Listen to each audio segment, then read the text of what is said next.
ਤੁਹਾਨੂੰ ਗਿਆਨੀ ਸੰਤ ਸਿੰਘ ਮਸਕੀਨ ਜੀ ਦੇ ਕਥਾ ਵਿਚਾਰ ਸੁਣਨ ਨੂੰ ਮਿਲਦੇ ਨੇ। ਇਸ ਚੈਨਲ 'ਤੇ ਤੁਹਾਨੂੰ ਜਿਹੜੇ ਕਥਾ ਵਿਚਾਰ ਆ ਉਹ ਸ਼ਾਮ ਦੇ ਟਾਈਮ ਜਿਹੜੀ ਕਿ 5 ਵਜੇ ਤੋਂ ਬਾਅਦ ਹਰ ਰੋਜ਼ ਇਸ ਚੈਨਲ 'ਤੇ ਗਿਆਨੀ ਸੰਤ ਸਿੰਘ ਮਸਕੀਨ ਜੀ ਦੇ ਕਥਾ ਵਿਚਾਰ ਤੁਹਾਨੂੰ ਸੁਣਨ ਨੂੰ ਮਿਲਣਗੇ। ਜੇਕਰ ਤੁਸੀਂ ਸਾਡੇ ਇਸ ਚੈਨਲ 'ਤੇ ਨਵੇਂ ਹੋ ਤਾਂ ਸਾਡੇ ਇਸ ਚੈਨਲ ਨੂੰ ਸਬਸਕ੍ਰਾਈਬ ਕਰਨਾ ਨਾ ਭੁੱਲੋ ਅਤੇ ਨਾਲ ਹੀ ਦਿੱਤਾ ਘੰਟੀ ਦਾ ਬਟਨ ਵੀ ਦਬਾ ਦਿਓ ਤਾਂ ਕਿ ਜਦੋਂ ਹੀ ਨਵੀਂ ਕੋਈ ਵੀਡੀਓ ਅਪਲੋਡ ਹੁੰਦੀ ਆ ਸਭ ਤੋਂ ਪਹਿਲਾਂ ਜਿਹੜਾ ਨੋਟੀਫਿਕੇਸ਼ਨ ਆ ਤੁਹਾਡੇ ਤੱਕ ਪਹੁੰਚੇ। ਅਤੇ ਇਸ ਚੈਨਲ ਦੇ ਨਾਲ ਜੁੜ ਕੇ ਤੁਸੀਂ ਵੀ ਆਪਣੇ ਪੁੰਨ ਦੇ ਭਾਗੀ ਬਣੋ ਤਾਂ ਕਿ ਜ਼ਿਆਦਾ ਤੋਂ ਜ਼ਿਆਦਾ ਕਰਵਾਉਣੀ ਦਾ ਕਥਾ ਵਿਚਾਰ ਹੈਗੀ ਆ ਹੋਰ ਵੀ ਸਿੱਖ ਸੰਗਤ ਤੱਕ ਪਹੁੰਚਣ ਅਤੇ ਉਹ ਵੀ ਗਿਆਨੀ ਸੰਤ ਸਿੰਘ ਮਸਕੀਨ ਜੀ ਦੀ ਇਸ ਗੁਰਬਾਣੀ ਤੋਂ ਲਾਹਾ ਲੈ ਸਕਣ। ਵਾਹਿਗੁਰੂ ਜੀ ਕਾ ਖਾਲਸਾ ਵਾਹਿਗੁਰੂ ਜੀ ਕੀ ਫਤਿਹ। ਧੰਨਵਾਦ ਜੀ। ਸਨਿਮਰ ਗੁਰਦੇਵ ਦੀ ਫਤਿਹ ਪ੍ਰਵਾਨ ਕਰਨੀ। ਵਾਹਿਗੁਰੂ ਜੀ ਕਾ ਖਾਲਸਾ ਵਾਹਿਗੁਰੂ ਜੀ ਕੀ ਫਤਿਹ। ਬੁਨਿਆਦੀ ਬਚਨ ਮੂਲ ਮੰਤਰ ਅਸਥਾਈ ਵਾਕ ਬੀਜ ਮੰਤਰ ਜੋ ਗੁਰੂ ਨਾਨਕ ਦੇ ਕੰਠ ਤੋਂ ਸਭ ਤੋਂ ਪਹਿਲੇ ਪ੍ਰਗਟ ਹੋਇਆ ਹੈ। ਸਿੱਖ ਜਗਤ ਵਿੱਚ ਇਸ ਨੂੰ ਮੂਲ ਮੰਤਰ ਕਹਿੰਦੇ ਨੇ। ਲੜੀਵਾਰ ਇਹ ਵਿਚਾਰ ਉਦਾਸ ਆਪ ਜੀ ਦੇ ਸਾਹਮਣੇ ਰੱਖ ਰਿਹਾ। ਸਿਰਫ ਅਖਰੀ ਅਰਥ ਮੈਂ ਦੁਹਰਾ ਦਿਆਂ, ਫਿਰ ਜਿੱਥੇ ਤੱਕ ਵਿਚਾਰ ਪਹੁੰਚੀਏ ਅੱਗੇ ਚਲੀਏ। ਗੁਰੂ ਨਾਨਕ ਦੇ ਕੰਠ ਤੋਂ ਜਿਹੜਾ ਪਹਿਲਾ ਵਾਕ ਮੂਲ ਮੰਤਰ ਦਾ ਬੁਨਿਆਦੀ ਮੰਤਰ ਦਾ ਨਿਕਲਿਆ ਹੈ ਇੱਕ ਇੱਕ, ਉਹ ਇੱਕ ਕੀ ਹੈ? ਓੰਕਾਰ ਹੈ। ਪਰ ਪ੍ਰਸ਼ਨ ਖੜਾ ਹੋਵੇਗਾ, ਓੰਕਾਰ ਕੀ ਹੈ? ਇੱਕ ਸ਼ਕਤੀ ਹੈ, ਵਿਅਕਤੀ नहीं है। पर ऐसी शक्ति जो जड़ नहीं चेतन है, जागी हुई है। और उसी शक्ति दे जन्म जीवन ते मरण चल रहा है। ये तीन शब्दां दा जोड़ आकार उकार मकार भाव ओंकार। हिंदुस्तानी परंपरा दे जितने भी धर्म ने ओंकार ਨੂੰ ਮੂਲ ਧੁਨੀ ਮੰਨਦੇ ਨੇ, ਬ੍ਰਹਿਮੰਡ ਦੀ ਧੁਨੀ ਮੰਨਦੇ ਨੇ, ਪਰਮਾਤਮਾ ਦਾ ਪਹਿਲਾ ਵਾਕ ਮੰਨਦੇ ਨੇ। ਇਹੀ ਸ਼ਬਦ ਹੋਇਆ, ਇਹੀ ਧਮਾਕਾ ਹੋਇਆ ਜਿਸ ਤੋਂ ਸਾਰਾ ਜੀਵਨ ਬਣਿਆ। ਕੀਤਾ ਬਸਾਓ ਏਕੋ ਕਵਾਓ, ਤਿਸ ਤੇ ਹੋਏ ਲੱਖ ਦਰਿਆਓ। ਲੱਖਾਂ ਜ਼ਿੰਦਗੀਆਂ ਦੇ ਇਹ ਜੋ ਦਰਿਆ ਚੱਲ ਪਏ ਇਸੇ ਹੀ ਧੁਨ ਤੋਂ। ਲੱਖਾਂ ਤਰ੍ਹਾਂ ਦਾ ਜੀਵਨ, ਕਿਧਰੇ ਸੂਰਜ ਦੇ ਦਰਿਆ, ਕਈ ਸੂਰਜ, ਕਿਧਰੇ ਕਈ ਚੰਦਰਮਾ, ਕਈ ਕੋਟ ਸਸੀਰ ਸੂਰ ਨਖਤਰ। तो वो जो एक है ओंकार है। पर वो ओंकार जो है वो सत है, मिथ नहीं है। सत तो मुराद सदीवी है, कायम दायम है, होंद वाला है। वो है, वो सत है, मिथ नहीं। जो सच्चाई होंदी उसनों असीं कह देंदे आ है, तो जो सच्चाई नहीं होंदी उसनों असीं कह देंदे आ नहीं है। जो नहीं है फिर भी भासे, फिर भी कोई उसकी चर्चा करे तो कहते ने ये मिथ है, सत नहीं है। तो महाराज कहते ने वो जो एक है ओंकार है, वो जो ओंकार है वो सत है। वो जो सत है उसका नाम सत है, उसकी हस्ती सत है, उसे दा ही नाम है।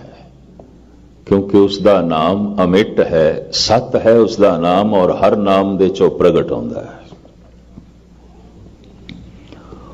वो किसी दी भी कृत नहीं है, वो एक करता है।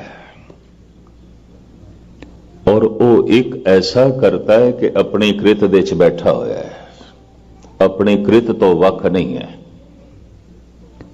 मुसव्वर ने तस्वीर बनाई, तस्वीर किसी दे घर है, मुसव्वर अपने घर बैठा है। ਸੁਨਾਰ ਨੇ ਗਹਿਣੇ ਬਣਾਏ ਨੇ, ਗਹਿਣੇ ਕਿਸੇ ਦੇ ਗਲ ਦੇ ਚ ਨੇ, ਸੁਨਾਰ ਆਪਣੇ ਘਰ ਦੇ ਚ ਬੈਠਾ ਹੈ। ਕਰਤਾ ਕ੍ਰਿਤ ਦੇ ਨਾਲ ਨਹੀਂ ਆਉਂਦਾ, ਕਰਤਾ ਕ੍ਰਿਤ ਦੇ ਵਿੱਚ ਵੀ ਨਹੀਂ ਆਉਂਦਾ।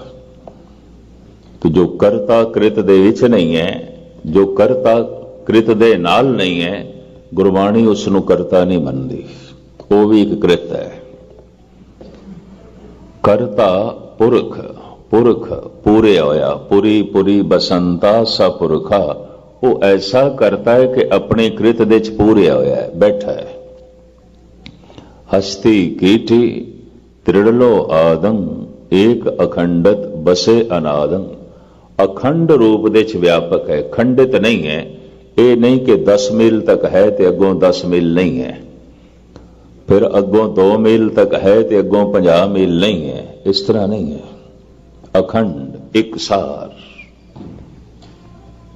ਕਿਧਰੇ ਵੀ ਉਹ ਟੁੱਟਦਾ ਨਹੀਂ, ਔਰ ਇੱਕ ਵਿਆਪਕ ਸਤਾ ਹੈ, ਅਖੰਡ। ਇੱਥੇ ਤੱਕ ਤੇ ਉਸ ਇੱਕ ਦੇ ਸਰੂਪ ਦੀ ਵਿਆਖਿਆ ਹੈ।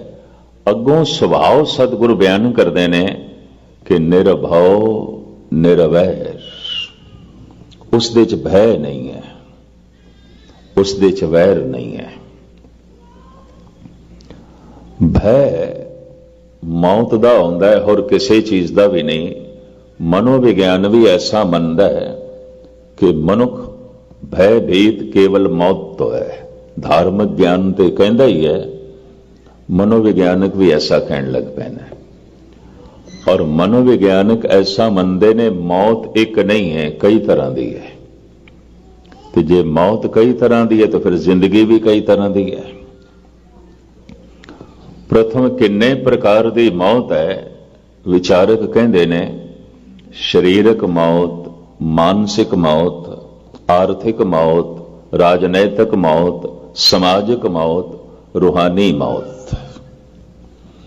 ਹੋ ਸਕਦਾ ਹੈ ਮਨੁੱਖ ਇੱਕ ਤਲ ਤੇ ਮਰਿਆ ਹੋਇਆ ਹੋਵੇ, ਦੂਸਰੇ ਤਲ ਤੇ ਜੀ ਰਿਹਾ ਹੋਵੇ, ਦੂਸਰੇ ਤਲ ਤੇ ਮਰਿਆ ਹੋਇਆ ਹੋਵੇ ਤੇ ਤੀਸਰੇ ਤਲ ਤੇ ਜੀ ਰਿਹਾ ਹੋਵੇ। ਹੋ ਸਕਦਾ ਹੈ ਅੱਧੇ ਤਲ ਤੇ ਜੀ ਰਿਹਾ ਹੋਵੇ, ਅੱਧੇ ਤਲ ਤੇ ਮੁਰਦਾ ਹੋਵੇ। ਚਲੋ ਆਰਥਿਕ ਮੌਤ ਤੋਂ ਗੱਲ ਸ਼ੁਰੂ ਕਰੀਏ। ਆਰਥਿਕ ਮੌਤ, ਦਿਵਾਲੀਆ ਹੋ ਗਿਆ, ਬਾਲ ਬਾਲ ਕਰਜ਼ਾਈ ਹੋ ਗਿਆ, ਦੇਣਾ ਇਸਨੇ ਸਾਰਿਆਂ ਦਾ ਹੈ, ਲੈਣਾ ਕਿਸੇ ਕੋਲ ਨਹੀਂ। ਇਸ ਨੂੰ ਗਿਆਨ ਇੰਜ ਕਹਿੰਦਾ ਇਸ ਦੀ ਆਰਥਿਕ ਮੌਤ ਹੋ ਗਈ ਹੈ। ਇਸ ਤਰ੍ਹਾਂ ਮੰਨਦੇ ਨੇ ਮੌਤ ਹੋ ਗਈ ਹੈ ਅਰਥ ਦੀ ਦੁਨੀਆ ਦੇ ਵਿੱਚ, ਧਨ ਦੀ ਦੁਨੀਆ ਦੇ ਵਿੱਚ, ਕਾਰੋਬਾਰ ਦੀ ਦੁਨੀਆ 'ਚ ਦਿਵਾਲਾ ਹੋ ਗਿਆ, ਮੌਤ ਹੋ ਗਈ, ਆਰਥਿਕ ਮੌਤ। ਅਰਥ ਦੀ ਦੁਨੀਆ ਦੇ 'ਚ ਹੁਣ ਇਸ ਦਾ ਵਿਸ਼ਵਾਸ ਨਹੀਂ, ਕਿਉਂ ਹੈ ਹੀ ਨਹੀਂ, ਖਤਮ ਹੋ ਗਿਆ। ਆਰਥਿਕ ਮੌਤ। ਸਮਾਜਿਕ ਮੌਤ, ਕੋਈ ਕਲੰਕ ਲੱਗ ਗਿਆ, ਦਾਗ ਲੱਗ ਗਿਆ। ਹੁਣ ਬਿਰਾਦਰੀ ਦੇ ਵਿੱਚ, ਸਮਾਜ ਦੇ ਵਿੱਚ ਸਿਰ ਉੱਚਾ ਕਰਨਾ ਔਖਾ ਹੈ। ਤੇ ਜਿਵੇਂ ਮੁਰਦੇ ਦਾ ਸਿਰ ਡਿੱਗਦਾ ਹੈ, ਇਹਦਾ ਸਿਰ ਡਿੱਗਦਾ ਹੈ, ਇਹ ਸਿਰ ਨਹੀਂ ਉੱਚਾ ਕਰ ਸਕਦਾ। ਤੋ ਇਹਨੂੰ ਕਹਿੰਦੇ ਨੇ ਸਮਾਜਿਕ ਮੌਤ, ਪਰਿਵਾਰਕ ਮੌਤ। ਰਾਜਨੈਤਿਕ ਮੌਤ। ਪਬਲਿਕ ਤੋਂ ਜੋ ਸਮਰਥਨ ਮਿਲ ਰਿਹਾ ਸੀ, ਜਨਤਾ ਤੋਂ ਜੋ ਸਮਰਥਨ ਮਿਲ ਰਿਹਾ ਸੀ, ਵਾਪਸ ਲੈ ਲਿਆ, ਕੋਈ ਨਾਲ ਨਹੀਂ। ਕੋਸ਼ਿਸ਼ ਕਰਨ ਦੇ ਬਾਵਜੂਦ ਵੀ ਕੋਈ ਨਾਲ ਨਹੀਂ। ਤੋ ਕਹਿ ਦਿੱਤਾ ਜਾਂਦਾ ਹੈ ਇਸ ਮਨੁੱਖ ਦੀ ਰਾਜਨੈਤਿਕ ਮੌਤ ਹੋ ਗਈ ਹੈ, ਹੁਣ ਇਸ ਦੀ ਗੱਲ ਕੋਈ ਨਹੀਂ ਸੁਣਦਾ। ਸਾਰੀ ਦੁਨੀਆ ਦੇ ਵਿੱਚ ਇਸ ਤਰ੍ਹਾਂ ਦੇ ਰਾਜਨੈਤਿਕ ਘੁੰਮ ਰਹੇ ਨੇ ਜਿਨ੍ਹਾਂ ਦੀ ਰਾਜਨੈਤਿਕ ਦੁਨੀਆ 'ਚ ਮੌਤ ਹੋ ਚੁੱਕੀ ਹੈ। ਕਿਸੇ ਵਕਤ ਜ਼ਿੰਦਾ ਸਨ, ਟੀਵੀ ਤੇ, ਰੇਡੀਓ ਤੇ, ਅਖਬਾਰਾਂ ਤੇ, ਮਨੁੱਖ ਦੀ ਵਿਚਾਰਾਂ ਦੇ 'ਚ, ਮਨੁੱਖ ਦੀ ਜ਼ਬਾਨ ਤੇ ਇਹੀ ਛਾਏ ਹੋਏ ਸਨ।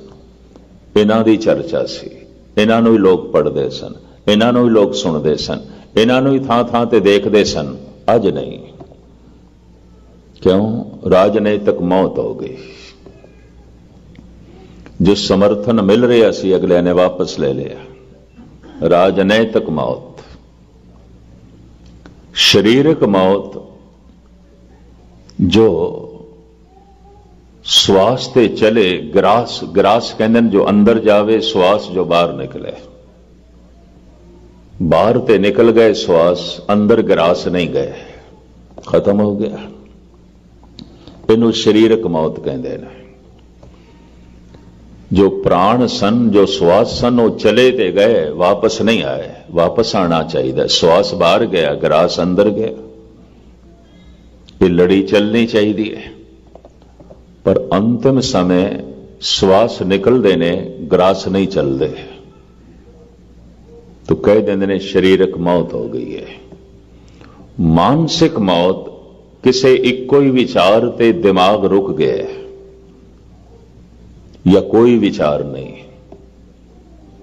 तो शरीर ते जिंदा है, अखां भी ठीक, हाथ पैर भी ठीक ने, जबान भी ठीक, कन भी ठीक, लेकिन मानसिक मौत हो गई है। पागल, सुन, मुर्दा है। ये मन दे तल ते मुर्दा है, क्योंकि विचारां दा जो प्रवाह सी वो रुक गया। जैसे श्वास दा प्रवाह, ग्रास दा प्रवाह रुक जाए तो शरीरक मौत, विचारां दा प्रवाह रुक जाए तो मानसिक मौत।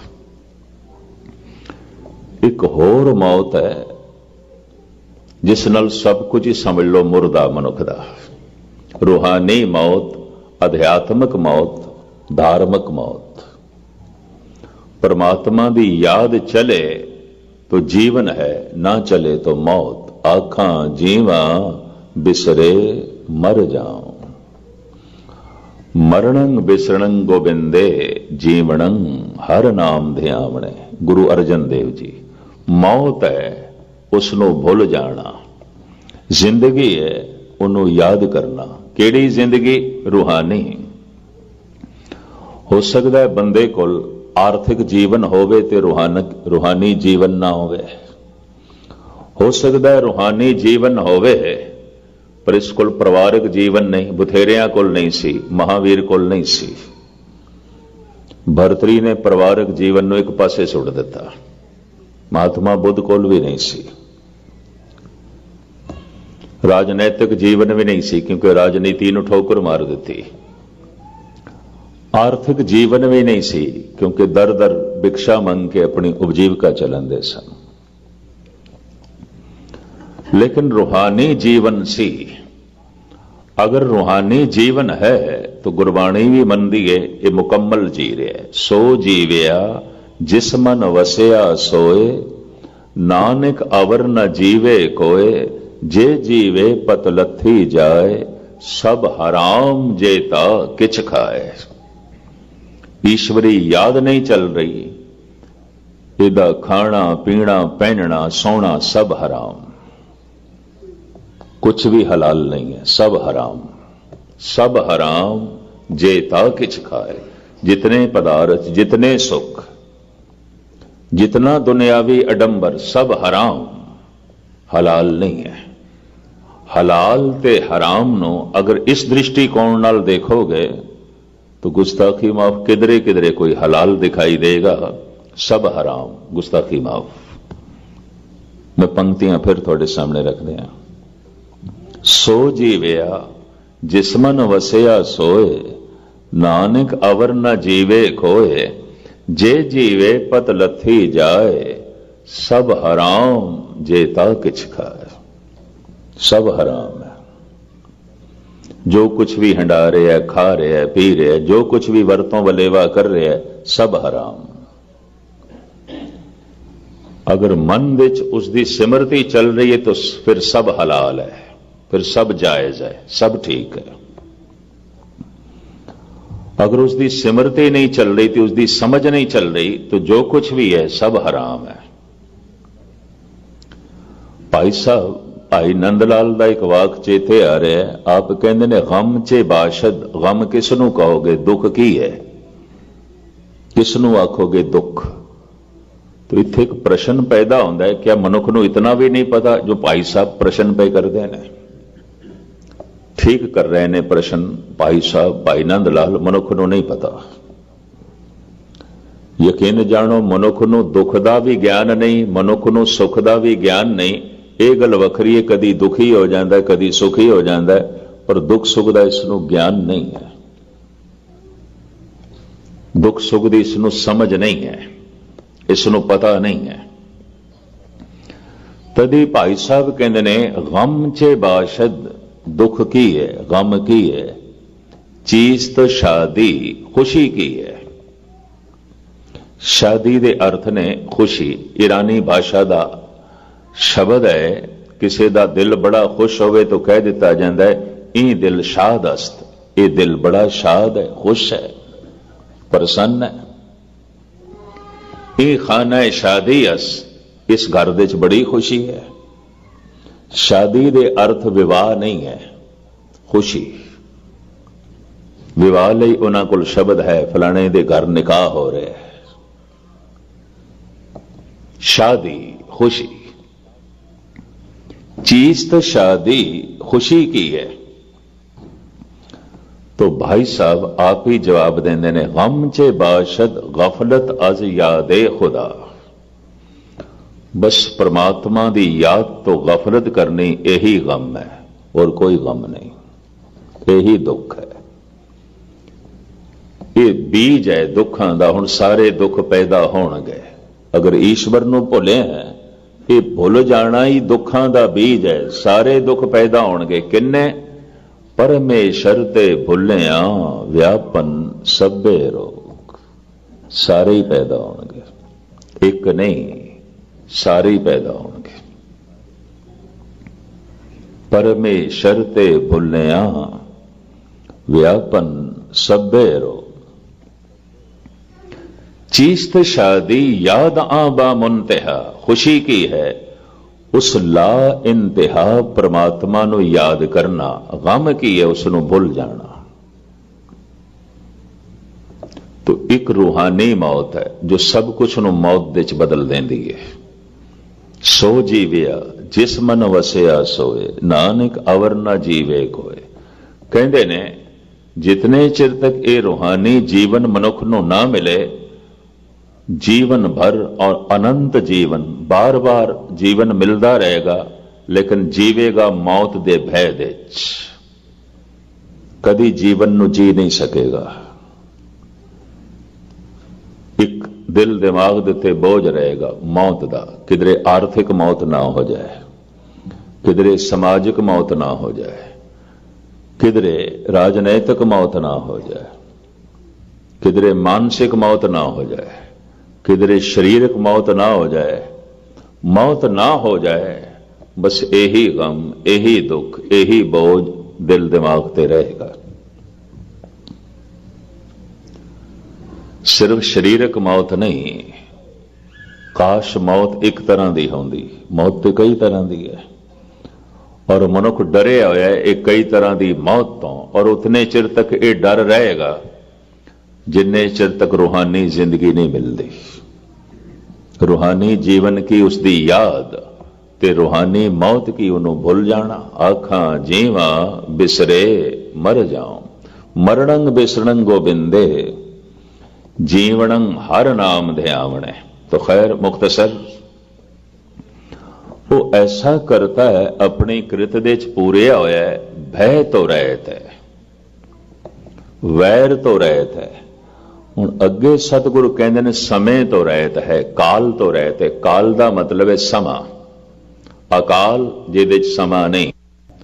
ਥੋੜੀ ਜਿਹੀ ਬਸ ਮੈਂ ਇਸ ਦੀ ਵਿਆਖਿਆ ਆਪ ਜੀ ਦੇ ਸਾਹਮਣੇ ਰੱਖਣ ਲੱਗਾ। ਭਗਤ ਕਬੀਰ ਕਹਿੰਦੇ ਨੇ ਦਿਨ ਸੁਰੈਣ वेद नहीं शास्त्र, तहां बसे निरंकारा। कहत कबीर नर तिसे दयावो, बावरिया संसारा। दिन रात जिहदे च नहीं है, समय नूं नापण दा ढंग साडे कोल दिन ते रात है, और किस तरह नापांगे? अगर दिन ठहर जाए रात आवे ही ना, किवें नापांगे? अगर रात ठहर जाए दिन होवे ही ना, फिर समय नूं किस तरह नापांगे? कबीर कहते ने प्रभु की दुनिया दे समा नहीं है, दिन ते रात नहीं है। कलगीधर पिता इंज कहते ने अकाल है अजाल है। परमात्मा ਅਕਾਲ ਹੈ, ਸਮੇਂ ਤੋਂ ਰਹਿਤ ਹੈ, ਤੇ ਸਮੇਂ ਦਾ ਵਕਤ ਦਾ ਜਾਲ ਉਸ ਦੇ ਉੱਤੇ ਨਹੀਂ ਹੈ। ਅਕਾਲ ਹੈ, ਅਜਾਲ ਹੈ। ਜਾਲ ਕੀ ਹੈ ਜਿਸ ਦੇ ਚ ਮਨੁੱਖ ਫਸਿਆ ਹੋਇਆ ਹੈ? ਜਾਲ ਕਾਲ ਦਾ ਹੀ ਹੈ, ਸਮੇਂ ਦਾ ਹੈ, ਵਕਤ ਦਾ ਹੈ। ਧੰਨ ਗੁਰੂ ਅਮਰਦਾਸ ਜੀ ਮਹਾਰਾਜ ਵੀ ਇਸ ਤਰ੍ਹਾਂ ਹੀ ਜੋ ਹੈ ਫਰਮਾਨ ਕਰਦੇ ਨੇ। ਗੁਰਬਾਣੀ ਦੇ ਵਿੱਚ ਕਾਲ ਦਾ ਮਤਲਬ ਸਮਾਂ, ਵਕਤ, ਔਰ ਹਰ ਮਨੁੱਖ ਵਕਤ ਦੇ ਵਿੱਚ ਫਸਿਆ ਹੋਇਆ ਹੈ। ਹਰ ਮਨੁੱਖ ਕੋਲ ਵਕਤ, ਸਮਾਂ ਉਹ ਕੁਝ ਕਰਾ ਲੈਂਦਾ ਹੈ ਜੋ ਕੁਝ ਇਸ ਨੂੰ ਨਹੀਂ ਕਰਨਾ ਚਾਹੀਦਾ। ਹਰ ਮਨੁੱਖ ਸਮੇਂ ਦੀ ਗ੍ਰਿਫਤ ਦੇ ਵਿੱਚ ਹੈ। ਅਕਾਲ ਦਾ ਚਿੰਤਨ ਇਸ ਵਾਸਤੇ ਹੈ ਕਿ ਕਾਲ ਦੇ ਜਾਲ ਤੋਂ ਨਿਕਲੀਏ। ਕਾਲ ਜਾਲ ਜਮ ਜੋਹੋ ਨ ਸਾਕੇ, ਸਚ ਕਾ ਪੰਥਾ ਥਾਟਿਓ। ਪੰਕਤੀਆਂ ਮੈਂ ਤੁਹਾਡੇ ਸਾਹਮਣੇ ਰੱਖੀ ਜਾਂਦਾ। ਕਾਲ ਜਾਲ ਜਮ ਜੋਹੋ ਨ ਸਾਕੇ, ਸਚ ਕਾ ਪੰਥਾ ਥਾਟਿਓ। ਪੰਥ ਕਹਿੰਦੇ ਨੇ ਰਸਤੇ ਨੂੰ। ਅਸੀਂ ਐਸੇ ਸੱਚ ਦੇ ਪੰਥ ਤੇ ਚੱਲੇ ਹਾਂ, ਸੱਚ ਦੇ ਰਸਤੇ ਤੇ ਚੱਲੇ ਹਾਂ। ਹੁਣ ਕਾਲ ਦਾ ਜਾਲ ਸਾਨੂੰ ਵੇਖ ਵੀ ਨਹੀਂ ਸਕਦਾ। ਕਾਲ ਜਾਲ ਜੋਹਣਾ ਕਹਿੰਦੇ ਨੇ ਵੇਖਣ ਨੂੰ, ਨਹੀਂ ਵੇਖ ਸਕਦਾ। ਅਸੀਂ ਕਾਲ ਦੇ ਜਾਲ ਦੇ ਚ ਨਹੀਂ ਹਾਂ। ਵਕਤ ਸਾਡੇ ਕੋਲ ਕੁਝ ਨਹੀਂ ਕਰਾ ਸਕਦਾ। ਉਂਝ ਹਰ ਮਨੁੱਖ ਵਕਤ ਦੀ ਕੈਦ ਦੇ ਚ ਹੈ, ਸਮੇਂ ਦੀ ਕੈਦ ਦੇ ਚ ਹੈ। ਜੋ ਕੁਝ ਮਨੁੱਖ ਨੂੰ ਹੋਣਾ ਚਾਹੀਦਾ ਸੀ, ਸਮੇਂ ਨੇ ਹੋਣ ਨਹੀਂ ਦਿੱਤਾ। ਇਹਨੂੰ ਗੁਰੂ ਨਾਨਕ ਦੇਵ ਜੀ ਮਹਾਰਾਜ ਖੋਲ ਕੇ ਇੰਜ ਕਹਿੰਦੇ ਨੇ, ਜਾਲੀ ਰੈਣ ਜਾਲ ਦਿਨ ਹੋਆ, ਜੇਤੀ ਘੜੀ ਭਾਈ ਤੇਤੀ। ਦਿਨ ਵੀ ਜਾਲ ਹੈ, ਰਾਤ ਵੀ ਜਾਲ ਹੈ। ਕੋਈ ਇਸ ਵਾਸਤੇ ਦਿਨ ਜੋ ਹੈ ਨਿਤਨੇਮ ਨਹੀਂ ਕਰ ਸਕਿਆ, ਨਾਮ ਨਹੀਂ ਜਪ ਸਕਿਆ, ਦਿਨ ਦੀਆਂ ਮਜਬੂਰੀਆਂ। ਕੋਈ ਇਸ ਵਾਸਤੇ ਨਾਮ ਨਹੀਂ ਜਪ ਸਕਿਆ, ਬੰਦਗੀ ਨਹੀਂ ਕਰ ਸਕਿਆ, ਰਾਤ ਦਾ ਗਲਬਾ।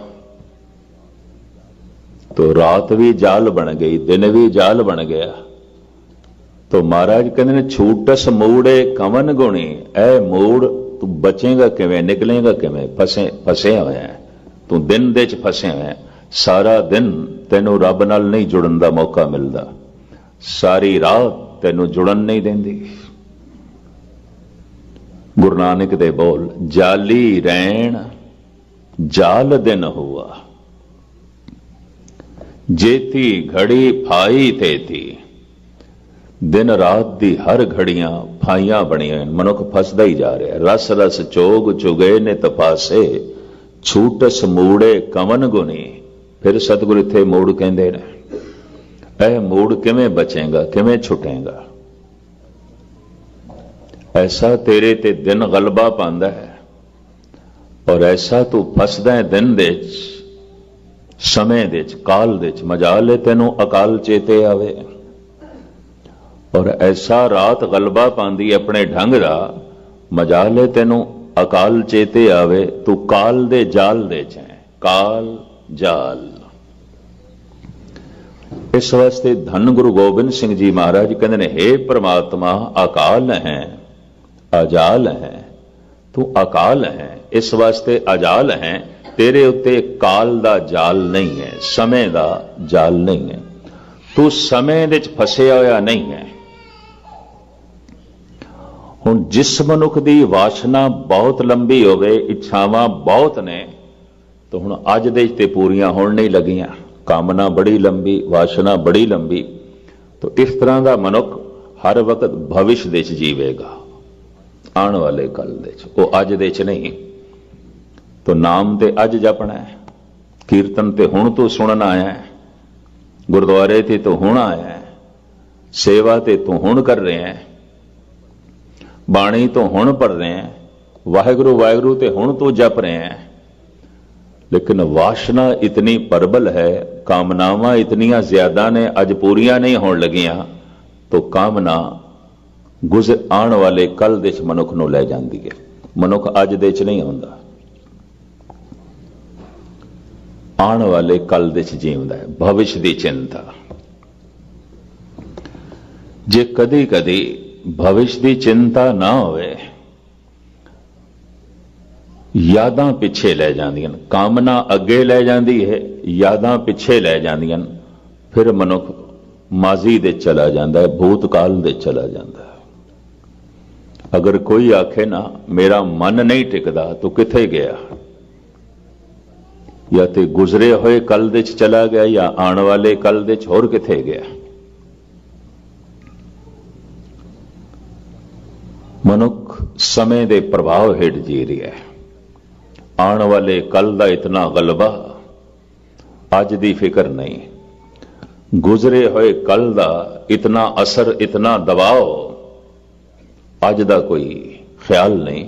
ਤੇ ਬੰਦੇ ਕੋਲ ਜਦ ਵੀ ਹੁੰਦਾ ਹੈ, ਅੱਜ ਹੀ ਆਉਂਦਾ ਹੈ। ਨਾ ਆਉਣ ਵਾਲਾ ਕੱਲ ਹੱਥ ਦੇ ਚ ਹੈ, ਨਾ ਗੁਜ਼ਰਿਆ ਹੋਇਆ ਕੱਲ ਹੱਥ ਚ, ਕਿਸੇ ਦੇ ਵੀ ਨਹੀਂ ਹੈ। ਕਦੀ ਬਗੌਰ ਮੁਤਾਲਾ ਕਰਨਾ। ਨੰਦ ਲਾਲ ਨੇ ਤੇ ਇਸ ਨੂੰ ਹੋਰ ਬਾਰੀਕੀ ਨਾਲ ਬਿਆਨ ਕੀਤਾ ਹੈ, ਉਹ ਵੀ ਤੁਹਾਡੇ ਸਾਹਮਣੇ ਰੱਖਦੇ ਹਾਂ। ਯਕਦਮ ਬਖੇਸ਼ ਰਾ ਨਾ ਬੁਰਦਮ ਕੇ ਕੀ ਸਤਮ, ਐ ਵਾਏ ਨਕਦੇ ਜ਼ਿੰਦਗੀ ਰਾਏਗਾ ਗੁਜਸਤ।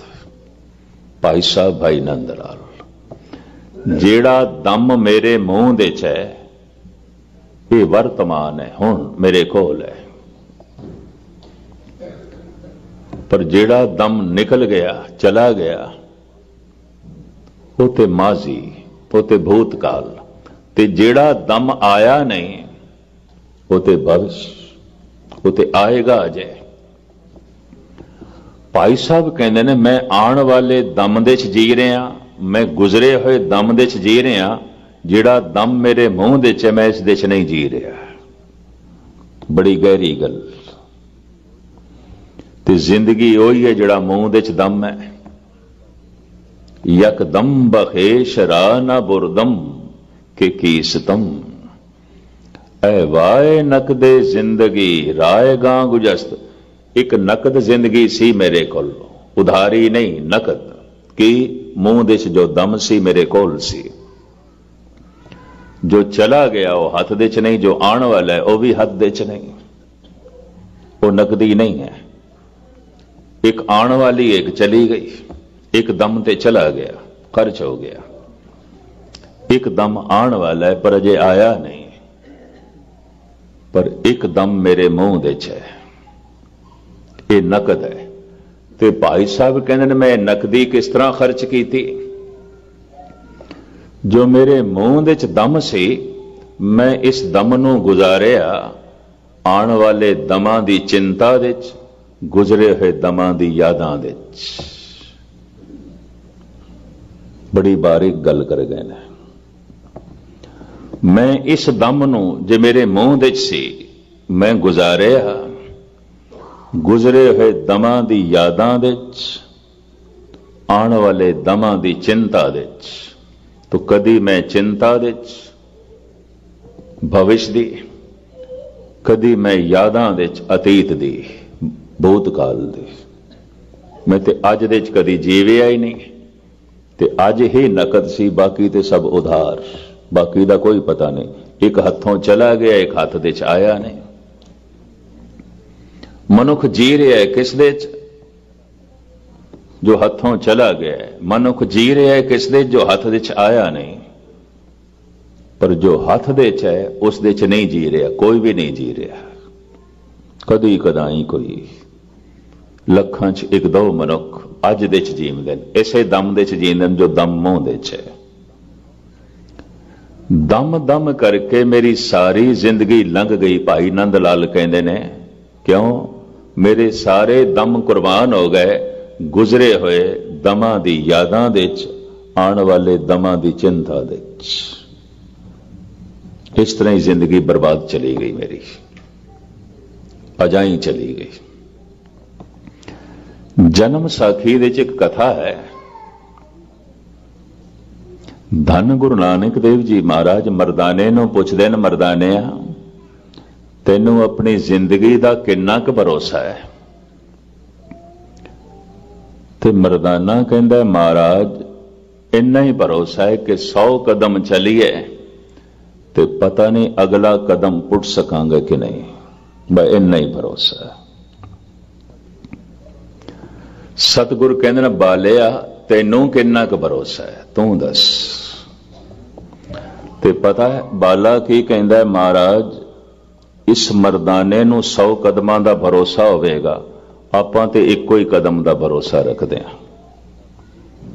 एक कदम जिहड़ा पुटिया है पता नहीं दूसरा पुट सकांगे कि नहीं, दूसरा चल सकांगे कि नहीं।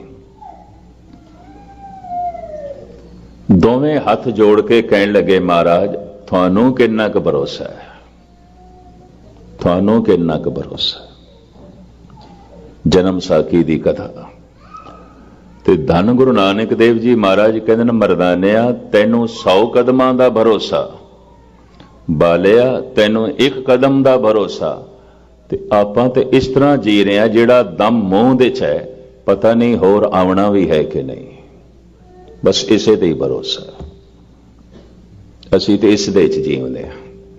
हम आदमी आ एकदम ही, मोहलत मौत न जाना, वो एकदम जो मूंह दे च है, बस इसे ते भरोसा कर सकते हैं, बाकी ते नहीं।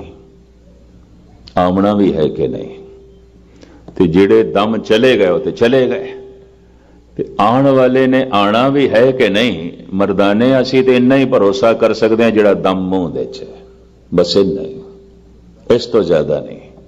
तो इसका मतलब है नकद जिंदगी है, अज दे जी रहे उस दम दे जी रहे जिहड़ा दम मनुख दे मूंह दे च है। आम लोग इस तरह नहीं जीवते, दम मूंह दे च है ते दम किस तरह लंघ गया, गुजरे हुए दमां दी यादां दे च दम लंघ गए, आने वाले दमां दी चिंता दे च दम लंघ गए, मनुख जी नहीं सकिया।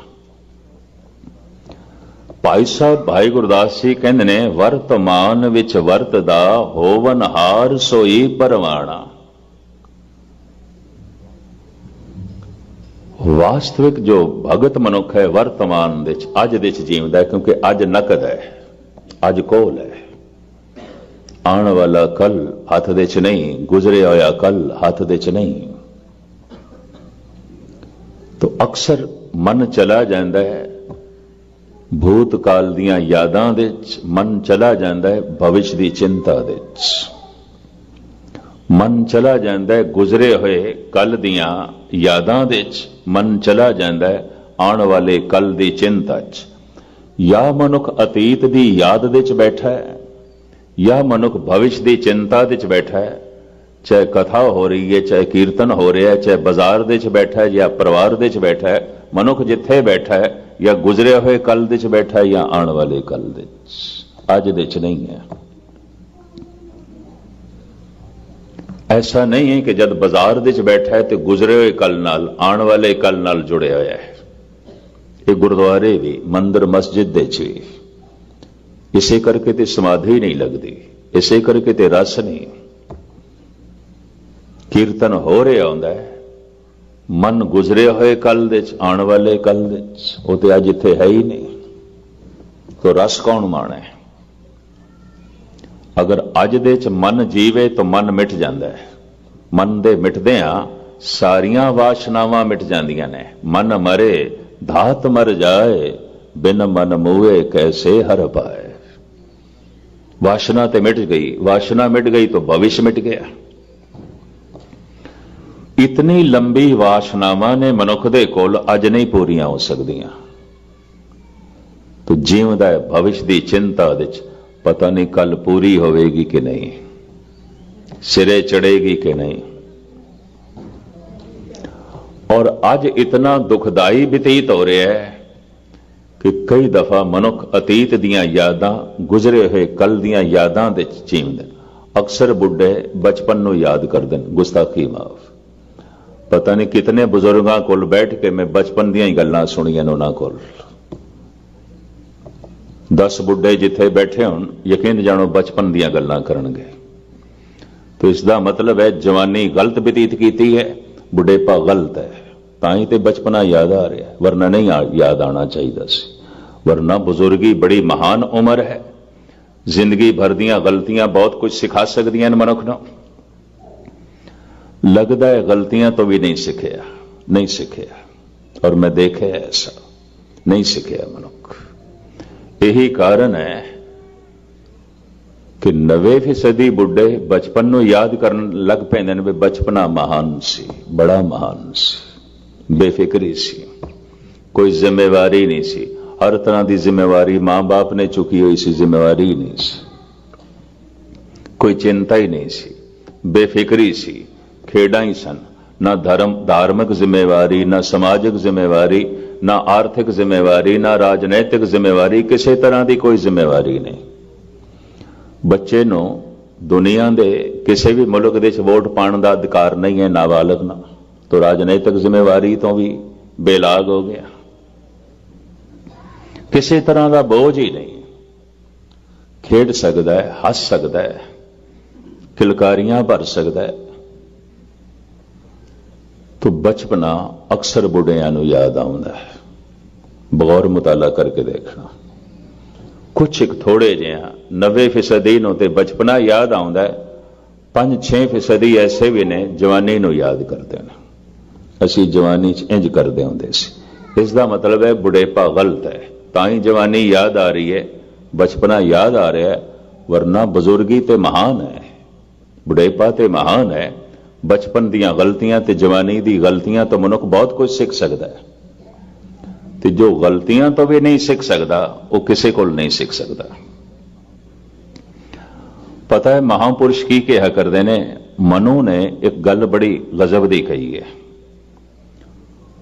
वो कहता है जो अपनी ही आत्मा तो अपनी जमीर तो शिक्षा ले लवे, इहदे पूर्वले संस्कार कोई बड़े प्रबल ने और ये जन्म तो ही संत है। अपनी जमीर तो प्रेरणा ले लेंदा है, अपनी आत्मा तो प्रेरणा ले लेंदा है। ते जो गुरु पीर पैगंबरां तो सही रस्ते की प्रेरणा लवे, ये मनुख है। ये एक सियाणा मनुख है। जो गलतियां तो प्रेरणा ले लवे, ये मूड है, लेकिन फिर भी मनुख है। पर जो गलतियां तो भी प्रेरणा ना लवे, पशु है। ये तो मनुखता तो भी थले है। जीवन भर गलतियां कीतियां, गलतियां तो भी नहीं सीखिया। जिंदगी भर भुलां कीतियां, भुलां तो भी नहीं सीखिया। और वाकई अगर बुढ़े नो बचपना याद आ रहा है तो नहीं सीखिया। अगर इस बुढ़े नो जवानी प्रभावित कर रही है तो कुछ भी नहीं सीखिया। जिंदगी अजाई गवाई है इसने, जीवन व्यर्थ किया। इसे नूं कह देंदे ने शायद धुप दे केस चिट्टे कीते ने इसने, कुछ भी नहीं है। ये गलतियां तो भी नहीं सीखिया। तो खैर मुख्तसर जो है मैं अर्ज करा, नकद जिंदगी है जो मुंह दे श्वास है, और जो मुंह दे श्वास है उसदे जी रहा, उते समाधि लीन है, उते हर वक्त आनंद विच है। और इस तरह के मनुख की जिंदगी च काल नहीं आउंदा, समा नहीं आउंदा। कबीर कहते ने मेरी दुनिया च समा नहीं है, वक्त नहीं है। कहते ने रावण ने काल नू अपने पलंग दे पावे नाल बन के रखिया सी। रामायण की कथा, रावण ने काल नू मंजे दे पावे नाल बन के रखिया। बचपन दे जद असी कहानियां सुनते सी या कदी रामलीला वेखदे सी, मौत नू बई पावे नाल बन के रखे, पलंग दे पावे नाल बन के रखे। लेकिन गल ये नहीं, इस गल नू खोले है धन गुरु अर्जन देव जी महाराज ने। चौबोले महला पंजवा, ये ऐसी बाणी है जिते सतगुरु ने राग नहीं दर्ज किया। सारी बाणी गुरु ग्रंथ साहब की रागां दे च नहीं है। जपजी साहब ते राग नहीं है। संस्कृति श्लोक रागां तो बिना ने। गाथा फुने छंद चौबोले, गाथा ये सारियां बाणियां रागां तो बिना ने। फिर कबीर फरीद दे श्लोक भट्टां दे सवैये, फिर श्लोक 12 तो वधिक, पहले पातशाह दे श्लोक तीजे चौथे पंजवें नावें दे श्लोक रागां तो बिना ने। ਇੱਕ ਚੌਥਾਈ ਬਾਣੀ ਦਾ ਰਾਗਾਂ ਤੋਂ ਬਿਨਾ ਹੋਣਾ ਕੁਝ ਕਾਰਨ ਤੇ ਹੈ। ਦਰਅਸਲ ਇਹ ਬਾਣੀਆਂ ਵਿਚਾਰਨ ਵਾਲੀਆਂ ਨੇ ਤੇ ਜਿਨ੍ਹਾਂ ਜਿਨ੍ਹਾਂ ਦੇ ਤੇ ਰਾਗ ਦਰਜ ਹੈ ਕੀਰਤਨ ਕਰਨਾ, ਗਾਇਨ ਕਰਨਾ, ਕੀਰਤਨ ਕਰਕੇ ਉਸ ਨਾਲ ਜੁੜਨਾ ਹੈ, ਵਿਚਾਰ ਕਰਕੇ ਉਸ ਨੂੰ ਸਮਝਣਾ ਹੈ। ਜਿਹਨੂੰ ਸਮਝਣਾ ਹੈ ਉਸ ਨਾਲ ਜੁੜਨਾ ਹੈ, ਜਿਸ ਨਾਲ ਜੁੜਨਾ ਹੈ ਉਹਨੂੰ ਸਮਝਣਾ ਹੈ। ਬਸ ਇੰਨੀ ਗੱਲ ਹੈ। ਚੋ ਬੋਲੇ ਮਹੱਲਾ ਪੰਜਵਾਂ, सम्मन जो इस प्रेम की दम के होती साठ, रावण होते सो रंक नह जिन सिर दीने काट। रावण कोई भिखारी नहीं सी, इतना गहरा तपीश्वर कि उन्हें सीस अपना कट के शिव जी दे अगों रखे। 10 सिरां वाला कहते ने, मैं अर्ज करा इस तरह ना समझ लेना कि ਉਹਦੇ ਕੋਈ 10 सिर सन। सोचनी इतनी महान सी, विचार इतने प्रबल सन, यादां इतनियां प्रबल सन कि जो 10 सिर सोच सकते ने वो कला सोचता सी। और इसका सबूत मिलता है कि चारे वेद उसनों जबानी कंठ सन, वो जबानी पाठ करता सी, सामने रख के पाठ नहीं करता सी। मैं देखे है सारी जिंदगी कई कीर्तनीय शब्द गायन करते हैं, मेरे ख्याल सैकड़े दफा गायन किया होएगा, अजे भी लिख के अगों रख दें, चेते नहीं है, याद नहीं है। सारी जिंदगी पाठ किया है पर अजे भी गुटके की लोड़ है। न जपजी कंठ है, न जाप साहब कंठ है, न सवैये कंठ ने, न आनंद साहब कंठ है, न चौपाई कंठ है, अजे भी गुटके की लोड़ है। तो सारी जिंदगी करदा की रहे, पढ़दा तो सारी जिंदगी रहे।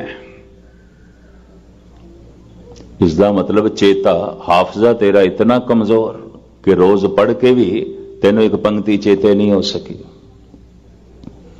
और हैरानगी आती है उदों मैनू कि एक शब्द नूं हजारां दफा गाया होवेगा, 30-40 साल तो गा रहे हैं, पर अजे भी लिखे हुए दी लोड़ है वाजे ते।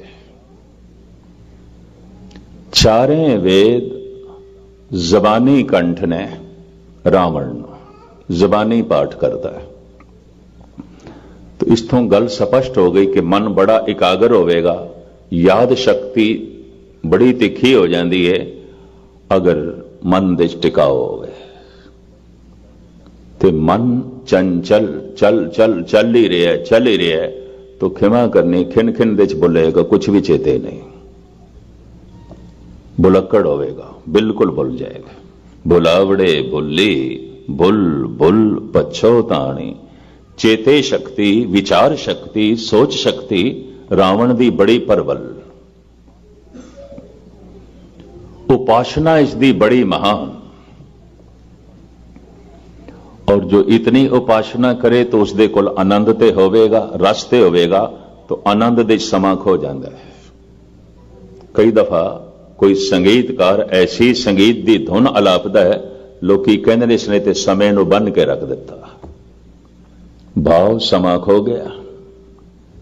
कदी कोई कवि अपनी रचना इस ढंग नाल पेश करता है और उस दे च इतनी गहराई आती है, श्रोते कह देंदे ने इस कवि ने ते समय नूं बन के रख दिता, वक्त रहा ही नहीं, समा रहा ही नहीं। कदी कदाई पाठ करदियां ऐसा मन जुड़े, समा खो गया, कुछ नहीं चेता रहा। घंटा इंज बतीत होया जिवें 1 मिनट।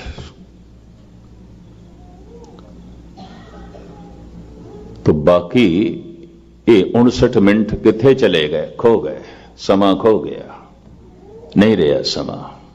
दिन सरैन वेद नहीं शास्त्र, तहां बसे निरंकारा। रावण दा मन ऐसा टिक जांदा सी वेदां दे पाठ दे ते ये मंत्र जपदा सी, ओम नमः शिवाय। शिव जी दा उपासक सी, ओम नमः शिवाय इन जपदा सी। और जप इसदा कोई ऐसा नहीं सी कि 10-20 मिनट, आधा घंटा जपना। जब जपन लगना है अगर रस दे च डुब गया तो 4-4 दिन जपदे रहना। इस तरह का सी पुरुष, अभ्यासी, नाम अभ्यासी। सियाणा भी बड़ा सी। इहदे जमाने च लंका ने उन्नति इतनी की सी कि चंद सुरत जाके तखत रसोई, बसंतर जाके कपरे धोई। सूरज दियां किरणां नाल उसदे रसोई दे चुल्हे सिद्धे जलदे सन। ये सौर ऊर्जा ते लोकी अज वरतों दे च ले रहे ने, पर इसका जिक्र उदों दा है भी रावण इस तरह करदा सी। खुदी लंका च ऐसा सी उस दे वक्त। इतना रस ते इतना आनंद दे च उसदी दुनिया च समा खो गया सी। काल नूं, समय नूं उन्हें मंजे दे पावे नाल बन के रखे। इस तो मौत ना लेना मुराद। और धन गुरु अर्जन देव जी महाराज, यानी इंज कहो कि भारत विच इको ही महापुरुष गुरु अर्जन देव जी जिन्हां ने रावण नाल इंसाफ किया, वरना किसी ने भी नहीं किया। सतगुरु कहंदे ने, सम्मन जो इस प्रेम की दम के होती साठ, रावण होते सो रंक ने जिन सिर दीने काट। रावण कोई भिखारी नहीं सी। शिव जी की उपासना करदियां करदियां ऐसा लीन होया है, ऐसा मस्त होया है, भेटा की रखा, सब कुछ तुच्छ प्रतीत होया, सीस कट के अगों रख दिता। सब कुछ फिजूल प्रतीत होया। सीस महान है, ये कट के अगों रखिया ते ओदा एक सिर 10 सिरां वर्गा। बड़ी सोचनी, बड़ी यादां। भारत दे एक होर संत, एक होर ऋषि होया जिन्हों सहनसर बाऊ कहते हैं, 1000 बावां वाला। ओदी 2 बावां दे इतनी ताकत जिवें 1000 बावां। यानी अगर 1000 मनुख उसदे मातात ने, उसदे काबू च ने, ओदियां 2 बावां 1000 मनुखां नूं काबू च कर सकदियां ते उते 1000 बावां वाला आपे ही हो गया। शाहजहां औरंगजेब नूं जो चिट्ठी लिख देन जेल दे चों, वो कहते दी रोज लख सवार बोदम, इमरोज मोहताज यक्का सयावम। ऐ मेरे बच्चे औरंगजेब, एक दिन ओ सी मेरी जबान तो एक बोल निकलदा सी ते 1000 मनुख सलाम करके झुक के मनण नूं तैयार सन।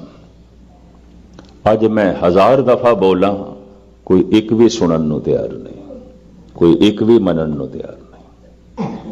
अज मेरे बोलां च कुछ भी नहीं, अज मेरी जबान दे च कुछ भी नहीं।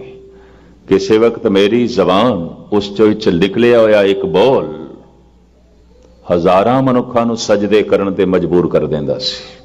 1000 दे हथ जुड़ जांदे सन। अज नहीं। सहनसर बाऊ लगता है बड़ा सूरबीर होवेगा, बड़ा शक्तिशाली होवेगा। 10 सिर 10 सिरां वाला, जो 10 सिर नहीं सोच सकते वो रावण सोच सकता सी। जो 10 सिर चिंतन नहीं कर सकते वो कला कर सकता सी। तदी ते उसनूं 4 वेद जबानी कंठ ने। मैं फिर अर्ज करा, सारी जिंदगी पाठ करदियां कईयां नूं हो गए ने जपजी साहब कंठ कोई नहीं, जाप साहब कंठ कोई नहीं। तो इसका मतलब है चित ला के कदी पढ़िया ही नहीं। इस वास्ते वो चित का हिस्सा नहीं बनी, कुछ भी नहीं। और मैं यही अर्ज करा, पढ़ना उदों बंदगी हो जाती है अगर चेता जोड़ दईए। सुनना उदों बंदगी हो जाती है अगर चेता जोड़ दईए। जपना उदों बंदगी हो जाती है अगर चेता जोड़ दईए। चेता जुड़ गया तो पाठ दे च भी समा खो जाएगा, खो जाएगा, नहीं रहेगा। मैनू एक बहुत पुरानी घटना चेते आई है। मैं बाबा बलवंत सिंह होना नाल कोई 8-10 साल रहा। व्याकरण दे बड़े पंडित सन निर्मले। ये सन 73 दे बाबा श्याम सिंह जी दे डेरे अमृतसर दे चलाना कर गए। भुवनेश्वर की गल है, उड़ीसा की राजधानी भुवनेश्वर कटक। सवेरे वो कथा करते होंगे सन। उन्होंने दिन च मैं उन्होंने को विद्यार्थी के रूप में पढ़ता सी ते शाम नूं भावें मैं भी कथा करता सी। उस दिन संत प्यारा सिंह जी ने आना सी, उन्हां दे मित्र सन, बुजुर्ग सन, ते ਉਹ भी गुरु ग्रंथ साहब जी महाराज की बाणी दे बड़े पंडित। ते मैनू कहन लगे दो सिंह जिहड़े जा रहे हैं उन्होंने लैण वास्ते ट्रेन स्टेशन ते, तू भी नाल चला जा। मैं ठीक है, चले जाते। वापस आए, बाबा जी अपने कमरे च मिले तो मैं सुभावक पूछ लिया, महाराज कथा हो गई? कहने हाँ, खप के आ गया। मैं कहा हद हो गई, खप के आ गया। इस तरह के शब्द मैं पहली दफा सुने। तो मैं क्या, मैनू तो ये चोट लगी है बड़ी, आप दे ना बोला तो खप के आ गया। कह लगे हाँ मस्कीन तू नहीं समझेगा, जद कथा हो जाती है तो बंदगी है, जद करनी पैंदी है तो खपना ही है और कुछ भी नहीं, खपना ही है। जद पाठ हो जाता है तो बंदगी है, तो जद करना पैंदा तो खपना ही है और कुछ भी नहीं। जद कीर्तन हो जाता है तो बंदगी है, जद करना पैंदा तो खपना ही है और कुछ नहीं। जद कीर्तन की स्रोत हो जाती है तो बंदगी है, तो जे ना होई तो खपना ही है। उदों मेरी समझ च नहीं आई सी गल। मैं सोचता सी चलो हुण 80 वरियां दे हो गए ने, अनोड़ियां गल्लां करन लग पैना। यकीन जानो मेरी शरधा नूं चोट लगी सी। मैं कहा 80 साल दे हो गए ने, बिरद बहुत हो गए ने, अनहोणियां जिहां गल्लां करन लग पए ने। मैं संगतां कोल पुछया, मैं कोई खास घटना घटी है? कथा करदे नहीं जी, कहंदे घंटा बहुत सोहणे आराम नाल कथा करके आए ने। मैं कहा बाबा जी ते खपना ही कही जांदे ने, उन्हां दे अपने मन की बिरती नहीं जुड़िया होवेगा मन, नहीं कागरता बनी। लेकिन गालबन 5-10 साल जद इस हादसे नूं होया लंघ गए तो मैनू एक समझ च आई ये गल, पता नहीं तुसी बर्दाश्त कर सकोगे कि नहीं। अक्सर रोज खपना ही आउंदा है, बंदगी ते किसे किसे दिन आउंदी है। ये भी महसूस करते हैं, किसे किसे दिन आउंदी है। चाहे वह पाठ है, चाहे बाकी दा कर्म कांड है, चाहे सेवा है।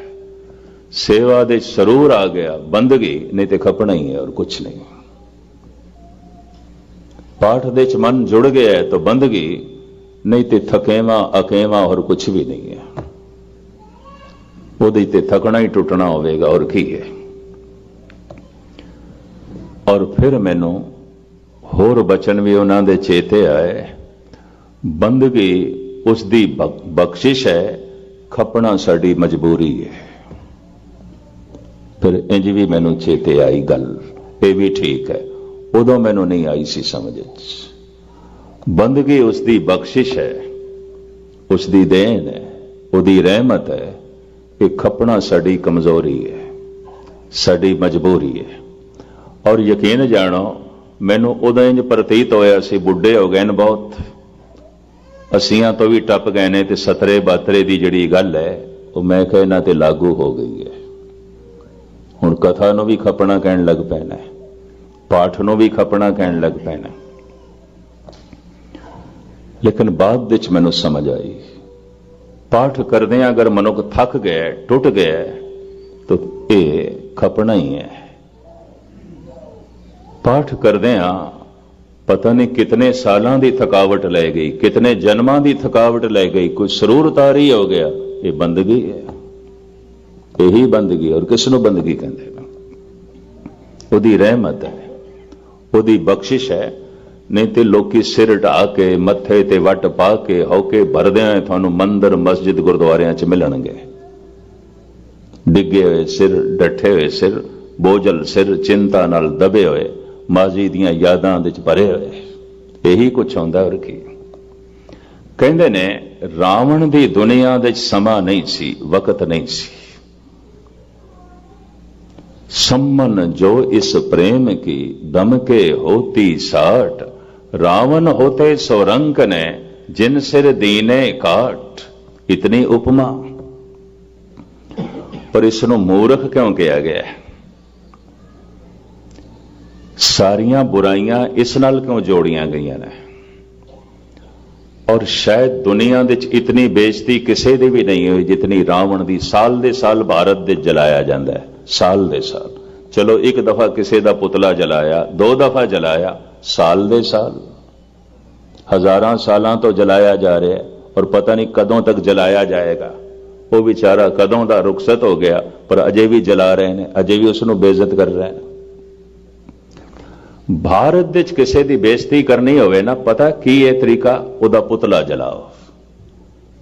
ਹਿੰਦੁਸਤਾਨ ਵਿੱਚ ਇਹ ਢੰਗ ਹੈ। ਬਾਕੀ ਤੇ ਮੁਲਕਾਂ ਦਾ ਮੈਨੂੰ ਕੁਝ ਪਤਾ ਨਹੀਂ ਹੈ, ਪਰ ਹਿੰਦੁਸਤਾਨ, ਪਾਕਿਸਤਾਨ ਦੇ ਵਿੱਚ, ਬੰਗਲਾਦੇਸ਼ ਦੇ ਵਿੱਚ, ਏਸ਼ੀਆ ਦੇ ਕੁਝ ਹੋਰ ਮੁਲਕਾਂ ਦੇ ਵਿੱਚ ਕਿਸੇ ਦੀ ਬੇਇੱਜ਼ਤੀ ਕਰਨੀ, ਉਹਦਾ ਪੁਤਲਾ ਜਲਾਓ। ਔਰ ਪੁਤਲਾ ਜਲਾਉਣ ਤੋਂ ਮੁਰਾਦ ਤੈਨੂੰ ਅਸੀਂ ਇਨਕਾਰ ਕਰਦੇ ਹਾਂ, ਨਹੀਂ ਮੰਨਦੇ, ਤੂੰ ਕੁਝ ਵੀ ਨਹੀਂ।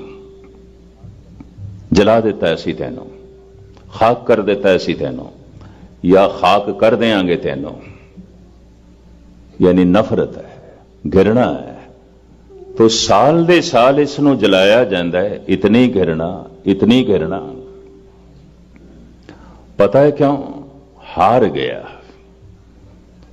ਜੋ ਹਾਰ ਜਾਏ ਸ਼ੈਤਾਨ ਬਣ ਜਾਂਦਾ ਹੈ, ਜੋ ਜਿੱਤ ਜਾਏ ਭਗਵਾਨ ਬਣ ਜਾਂਦਾ ਹੈ। ਕਲਮ ਦੇ ਧਨੀ, ਦਿਮਾਗ ਦੇ ਧਨੀ, ਖੁਸ਼ਾਮਦੀ ਹਮੇਸ਼ਾ ਜੇਤੂ ਦੇ ਆਲੇ ਦੁਆਲੇ ਘੁੰਮਦੇ ਹੁੰਦੇ ਨੇ, ਹਾਰੇ ਹੋਏ ਦੇ ਨਹੀਂ। ਹਾਰੇ ਹੋਏ ਨਾਲ ਕੌਣ ਚੱਲਦਾ ਹੈ? ਹਾਰੇ ਹੋਏ ਦੇ ਪਿੱਛੇ ਕੌਣ ਚੱਲੇਗਾ? ਕਲਮ ਦੇ ਧਨੀ, ਦਿਮਾਗ ਦੇ ਧਨੀ, ਸੋਚਣ ਦੇ ਧਨੀ ਸਭ ਜੇਤੂ ਦੇ ਪਿੱਛੇ ਚੱਲਦੇ ਨੇ। ਹਾਰ ਹੋ ਗਈ ਸੀ। ਔਰ ਆਪ ਸੁਣ ਕੇ ਹੈਰਾਨ ਹੋਵੋਗੇ। ਇਸ ਵਿਸ਼ੇ ਨੂੰ ਮੈਂ ਲਮਕਾਵਾਂ ਨਾ, ਵਿਦਵਾਨ ਮੰਨਦੇ ਨੇ ਹਿੰਦੁਸਤਾਨ ਦੇ, ਰਾਵਣ ਰਾਮ ਤੋਂ ਨਹੀਂ ਹਾਰੇ, ਰਾਵਣ ਆਪਣੇ ਭਰਾ ਤੋਂ ਹਾਰਿਆ, ਵਿਭੀਸ਼ਣ ਤੋਂ। ਵਿਭੀਸ਼ਣ ਨੇ, ਜੋ ਰਾਵਣ ਦਾ ਭਰਾ ਸੀ, ਸਾਰੇ ਸੀਕ੍ਰੇਟ ਆਊਟ ਕਰ ਦਿੱਤੇ, ਸਭ ਕੁਝ ਦੱਸ ਦਿੱਤਾ ਰਾਮ ਨੂੰ, ਇਸ ਤਰ੍ਹਾਂ ਮਰ ਸਕਦਾ ਹੈ, ਸਭ ਕੁਝ ਦੱਸ ਦਿੱਤਾ, ਸਾਰਾ ਰਾਜ਼ ਉਗਲ ਦੱਸ ਦਿੱਤਾ। ਤੇ ਪਤਾ ਹੈ ਹਿੰਦੁਸਤਾਨ ਦੇ ਵਿੱਚ ਕੀ ਕਹਿੰਦੇ ਨੇ? ਮਨੁੱਖ ਦੁਸ਼ਮਣ ਦੀ ਮਾਰ ਤੋਂ ਬਚ ਸਕਦਾ ਹੈ, ਭਰਾ ਦੀ ਮਾਰ ਤੋਂ ਨਹੀਂ ਬਚ ਸਕਦਾ। ਬਹੁਤ ਨੇੜੇ ਹੈ, ਬਹੁਤ ਨੇੜੇ। ਉਹਨੇ ਤੇ ਨੇੜਿਓਂ ਵਾਰ ਕਰਨਾ ਹੈ। ਇੱਕ 500 ਗਜ਼ ਦੀ ਦੂਰੀ ਤੋਂ ਗੋਲੀ ਚਲਾਏ, ਪਤਾ ਨਹੀਂ ਲੱਗਣੀ ਹੈ ਕਿ ਨਹੀਂ, ਤੇ ਇੱਕ ਮੱਥੇ ਦੇ ਉੱਤੇ ਰਿਵਾਲਵਰ ਰੱਖ ਕੇ ਗੋਲੀ ਚਲਾਏ ਤਾਂ ਲੱਗਣੀ ਹੀ ਲੱਗਣੀ, ਉਹ ਤੇ ਖਤਾ ਨਹੀਂ ਜਾਣੀ। ਭਰਾ ਦਾ ਵਾਰ ਬਿਲਕੁਲ ਨੇੜੇ, ਬਹੁਤ ਨੇੜੇ, ਖਤਾ ਨਹੀਂ ਜਾਂਦਾ, ਖਾਲੀ ਨਹੀਂ ਜਾਂਦਾ।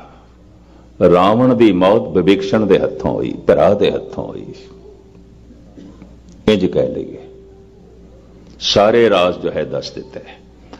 ਧੰਨ ਗੁਰੂ ਅਰਜਨ ਦੇਵ ਜੀ ਮਹਾਰਾਜ ਨੂੰ ਕਹਿਣਾ ਪਿਆ ਹੈ, ਸ਼ਿਵਾਂ ਦਾ ਭਗਤ ਔਰ ਇਤਨਾ ਵੱਡਾ ਭਗਤ। ਅੰਦਰ ਖਿਆਲ ਆਇਆ ਕੀ ਭੇਟ ਕਰਾਂ, तो शीश कट के रख देता। तै साहिब की बात जे आखे, कहो नानक क्या दीजे, शीश बड़े कर वैसन दीजे। ऐसा कोई कर भी सकता है? रावण ने करके दिखाया, उसने करके दिखाया। भाई साहब भाई नंद लाल कहते ने, हथ जोड़ के गुरु गोबिंद सिंह जी महाराज के चरणों च, गुफ्तम के जां दे हम, एक अरजोई है, ये शीस कदमां दे च रखदे आ तुहाडे। क्यों शीस कट के क्यों रखना चाहना है? शीस दे बदले तेनों की चाहिए? तू व्यापारी दा पुत्र है, दीवान है, सियाणा है, कोई अपनी जान एवें ते नहीं देंदा। की चाहिए तेनों बदले च? भाई साहब कहते ने, गुफ्तम के जान दे हम, इवजे यक निगाहे तो, तू एक मेहर दी निगाह कर दे, बस इस दे बदले सीस ले। जीवना ही नहीं चाहते, असी तो जी रहे हैं एक निगाह वास्ते, असी तो जी रहे हैं एक मेहर दी निगाह वास्ते। गुफ्तम के जान दे हम, इवजे यक निगाहे तोए, गुफ्ता मया ने माव तो सौदा नमे शब्द। भाई साहब कहते ने, मेरे मुरशद ने आख्या सौदा सानू मंजूर नहीं हो सकता। जान भी परमात्मा की रहमत की कीमत नहीं है, बख्शिश की कीमत नहीं है। फिर तो जान वड्डी हो गई, परमात्मा की रहमत ते कुछ भी ना हुई। जान भी कुछ नहीं है, ये सिर भी कुछ नहीं है। फिर भी ये रावण अजीम है, इतना आनंदित है, इतना रस दे च है, उसकी दुनिया च समा नहीं है, हर वक्त मगन। दूसरी कि उसकी कोई गलती पहले लक्ष्मण तो हुई है, उसकी भैन की नक कट्टी। उन्होंने दिनों स्वयंवर ये स्वयंवर की प्रथा आम सी, बच्चियां अपना वर खुद चुनदियां सन। स्वयंवर का मतलब ही इन्ना है, स्वयंवर खुद चुनना है, आप चुनना है। मां बाप चुनाव नहीं करेंगे, समाज चुनाव नहीं करेगा, बच्ची खुद चुनाव करेगी। यह गल वखरी है। सीता स्वयंवर, द्रौपदी स्वयंवर, संयोगता स्वयंवर का जिक्र है, क्योंकि इतिहासक स्त्रियां ने सारियां दे स्वयंवर आउंदे सन। जिवें असीं कह देंदे आ कि गुरु अमरदास जी महाराज के दरबार दे मुगले आजम अकबर आया और वह लंगर दे बकायदा बैठा है, क्योंकि सतगुर का हुक्म सी, पहले पंगत पाछे संगत। वरण वंड नूं तोड़ना सी, जात पात नूं तोड़ना सी, ऊंच नीच नूं तोड़ना सी, पहले पंगत। तो पंगत दे बैठा। तो असी बड़े मान नाल इस इतिहास नूं बयान करने हैं, क्योंकि इतिहासक मनुख है। हजारां मनुख रोज आंदे सन, पंगत दे बैठते सन, कोई जिक्र नहीं। पर अकबर का जिक्र, क्योंकि अकबर इतिहासक मनुख है। तो द्रौपदी इतिहासक स्त्री है, सीता इतिहासक स्त्री है। तो स्वयंवर का उन्हां दा जिक्र है, सब दे स्वयंवर ही आउंदे सन। स्वरूप नखा ने वर चुन लिया लक्ष्मण नूं स्वयंवर। जयमाला पहनाण लगी लंबी चौड़ी, गाथा बदले गुस्से नक कट दी। सारी जिंदगी लई किसी नूं करूप कर देना, ये कित्थों दे इंसाफ की गल है। और जिथे नक कट्टी उत्थे शहर अज वसिया, उस शहर का नाम है नासिक। नासिक महाराष्ट्रीन जबान दे नक नूं नाशका करके कहते, नाशका, नासिक। उत्थे मंदिर भी है स्वरूप नखा का, नक कट्टी हुई दिखाई गई है, दासो देख के आया। ते स्वरूप नखा दे नाम दे उत्ते शहर है नाशिक, उसे दे नाम ते इत्थे ही नक कट्टी। तो ये तो कोई धर्म नहीं है, ये तो कोई दया वाली प्रेम वाली गल नहीं। दिव दृष्टि नाल बदलना चाहिए सी, समझा बुझा के बदलना चाहिए सी। वो तो उस जमाने की बनी हुई प्रथा के मुताबिक अपना वर चुनती है, नक कट्टण की तो लोड़ नहीं सी। ते जे बदले की भावना रावण के अंदर पैदा भी हो गई तो मजबूरी है। एशिया दे ऐसा मानसिक मंडल है कि मनुख बाकी संबंधियों की तोहीन बर्दाश्त कर सकता है, भरा भैन की तोहीन नहीं बर्दाश्त करता। ये एशिया का कोई वायु मंडल, उत्थों की सभ्यता, उत्थे दा समाजिक जीवन भरा भैन की तोहीन नहीं बर्दाश्त करता, उसकी बेइज्जती नहीं बर्दाश्त करेगा, उसकी खातर लड़न मरन नूं तैयार हो जाएगा। तो ये तो एक राजे की भैन सी, रोंदी होई गई। तो कुदरती गल है, बदले की भावना पैदा हो गई। बस बदले की जिहड़ी भावना पैदा हुई, ये इसदे कोल गलती हुई, यही बोल है। पर जे पहल नूं देखिए तो पहल इसने नहीं की थी। इसकी जिंदगी बिल्कुल पवित्र। धन गुरु अर्जन देव जी महाराज जिस दे पक्ष दे खड़े होवन, वो मनुख मामूली नहीं है। सम्मन जो इस प्रेम की दम के होती साठ, रावण होते सोरंक ने जिन सिर दीने काट। भारत दे अचेतन मन दे सत्कार अजे भी है थोड़ा जिहा रावण दा। दिन भर पुतला उसका रखते ने, सारा दिन मत्था भी टेकते हैं। हद हो गई, शाम को इसकी बेइज्जती करनी है, इनू जला के खाक करना है, तो सारा दिन मत्था टेकते हैं, प्रसाद भी रखते हैं, परिक्रमा भी करते हैं। मैं देख के हैरान होना, बई हद हो गई, मत्था पे टेक देना। अंदर अचेतन दे ख्याल है ब्राह्मण सी, शिवां दा भगत सी, सियाणा सी, सूझवान सी। दिन भर मत्था टेकते हैं, शाम ਨੂੰ ਜਲਾ ਦਿੰਦੇ ਨੇ ਬਈ ਇਹਨੇ ਰਾਮ ਨਾਲ ਬੇਇਨਸਾਫੀ ਕੀਤੀ, ਉਹਦੀ ਪਤਨੀ ਚੁੱਕ ਕੇ ਲੈ ਗਿਆ। ਲੇਕਿਨ ਪਤਨੀ ਨੂੰ ਅਸ਼ੋਕ ਬਾਟਕਾ ਦੇ ਚ ਰੱਖਿਆ ਹੈ, ਕਦੀ ਘਰ ਦੇ ਚ ਨਹੀਂ ਲੈ ਕੇ ਗਿਆ। ਔਰ ਉਸ ਨੂੰ ਇੱਕ ਪਵਿੱਤਰ ਦੇਵੀ ਦੀ ਤਰ੍ਹਾਂ ਰੱਖਿਆ ਅਗਨ ਪ੍ਰੀਖਿਆ ਲਈ ਰਾਮ ਨੇ ਵੀ ਪਵਿੱਤਰ ਹੈ। ਔਰ ਜਿਸ ਦਿਨ ਦੀ ਸ਼੍ਰੀ ਰਾਮ ਨੇ ਸੀਤਾ ਦੀ ਅਗਨ ਪ੍ਰੀਖਿਆ ਲਈ, ਭਾਰਤ ਦੇ ਤੇ ਅਜੇ ਤੱਕ ਅਗਨ ਪ੍ਰੀਖਿਆ ਚੱਲ ਰਹੀ ਹੈ। ਹਰ ਰੋਜ਼ ਕਿਧਰੇ ਨਾ ਕਿਧਰੇ ਇਸਤਰੀ ਜਲਾਈ ਜਾਂਦੀ ਹੈ। ਇਹ ਵੀ ਮੈਂ ਅਰਜ਼ ਕਰਾਂ ਹਿੰਦੁਸਤਾਨ ਦੇ ਵਿੱਚ ਮੇਰੇ ਦੇਖੇ, ਮੇਰੇ ਪੜਨ ਦੇ ਤੇ ਕੋਈ ਐਸਾ ਦਿਨ ਨਹੀਂ ਜਾਂਦਾ ਜਦ ਮੈਂ ਉੱਥੇ ਆਉਣਾ, ਕਿਸੇ ਨਾ ਕਿਸੇ ਸੂਬੇ ਵਿੱਚ, ਕਿਸੇ ਨਾ ਕਿਸੇ ਸ਼ਹਿਰ ਵਿੱਚ ਕੋਈ ਇਸਤਰੀ ਜਲਾਈ ਜਾਂਦੀ ਹੈ ਜ਼ਿੰਦਾ। ਔਰ ਅਕਸਰ ਨੂੰਹਾਂ ਹੀ ਜਲਦੀਆਂ ਨੇ, ਧੀਆਂ ਨਹੀਂ। ਇਹ ਵੀ ਮੈਂ ਅਰਜ਼ ਕਰਦੇ ਹਾਂ, ਲੋਕੀ ਨੂੰਹ ਨੂੰ ਜਲਾ ਦਿੰਦੇ ਨੇ। ਹੈਰਾਨਗੀ ਆਉਂਦੀ ਹੈ ਗੱਲ। ਪਹਿਲੇ ਇਹ ਗੱਲ ਪੰਜਾਬ ਦੇ ਚ ਨਹੀਂ ਸੀ, ਪਰ ਹੁਣ ਪੰਜਾਬ ਦੇ ਚ ਵੀ ਹੈ। ਔਰ ਕਿਧਰੇ ਮੁੱਲ ਬੱਚੇ ਦਾ ਘਟ ਪਿਆ ਤਾਂ ਹੁਣ ਨੂੰਹ ਜਲੇਗੀ, ਜ਼ਿੰਦਾ ਜਲੇਗੀ, ਜਲਾ ਦਿੱਤੀ ਜਾਏਗੀ। ਹੱਦ ਹੋ ਗਈ। ਜਿਸਨੇ ਆਪਣੀ ਬੱਚੀ ਦੇ ਦਿੱਤੀ ਉਸ ਕੋਲ ਹੋਰ ਕੀ ਮੰਗਦੇ ਹੋ? ਅਗਰ ਉਹ ਬੱਚੇ ਦਾ ਮੁੱਲ ਪੂਰਾ ਨਹੀਂ ਲੈ ਆਈ तो फिर जलाई जाएगी, जलेगी। और हर रोज ऐसा होता है, अग ने ही फैसला करना है पवित्र है कि अपवित्र है। तो फिर जलाओ किसी धार्मिक मंदिर ਨੂੰ बच गया तो पवित्र है, जल गया तो अपवित्र है।